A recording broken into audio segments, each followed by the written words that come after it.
have a Debian virtual machine here, then you can make a DNS server out of it. And that's the next project here, a DNS server on Linux with bind. So, whenever you install software on a Debian machine, you should start with sudo apt update. This does not update the operating system. What it does is it updates the list of available software.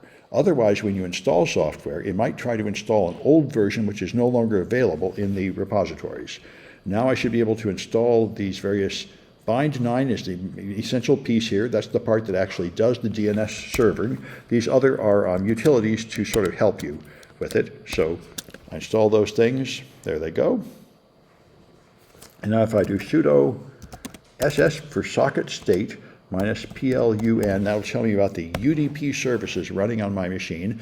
And now you see I have something called named running on port 53. Named is the name daemon. That is the DNS server running in the background. So just like in Windows, you went through a GUI and said add a server feature, add a server role, make it a DNS server, and you got by default a normal recursive DNS server like you'd find in your home router. That's what this has done. It's installed a typical DNS server, so we can now use it. So I can do dig at 127.0.0.1, anything like ccsf.edu.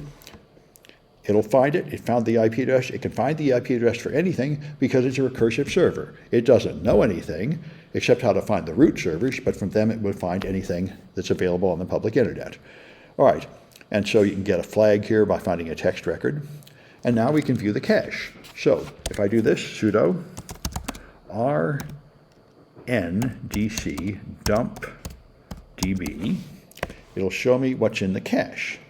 And that'll create a cache file. Now I have to do this nano to see the file, the cache file.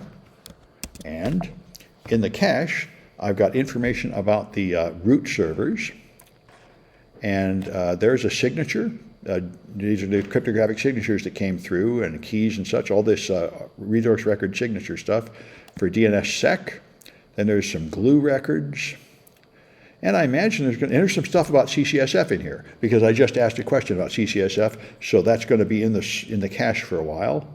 And on you go. There's a lot of records having to do with CCSF here and EDU and so on. So you find a lot of good things. And you would have found Sam's class up here, if you did this, you'd find Sam's class in there. So let's do this. If I do a search with Control W for Sam's, it's not in there. That's because I didn't do a request about Sam's class. So now let's do a dig for samsclass.info. Okay, now that stuff should be in there. So I'll run this to dump the database and this to view the database and look for Sam's. And now I have information about samsclass.info, as you'd expect. All right. All right. And now we can view DNS delegation. If I turn on the trace and then look only at the records that contain from, you'll see what happens here for the recursive resolver. So I get out of here, let's clear and run that. All right, and there you are. So it went to the local server at 127.0.0.1, and then it said, well, I'm just a recursive resolver, so I'll go to this 192.168.41.04, which I think is the CCSF or root server. Okay, it went to a root server for .NET. And I don't know why it went to a root server again, but it did. Then it went to scenic.org. Oh, edu server, right. This is the root, finding out where edu is. This is edu, finding out where ccsf.edu is. And this is finally ccsf.edu's authoritative server to look up where ccsf.edu is. So that's the game. You can see the DNS delegation there. And you can do another query to see the start of authority. So that's it for this one. You get just a simple DNS server, and we'll turn on fancier features like making it authoritative in later projects. So that's it for that demo.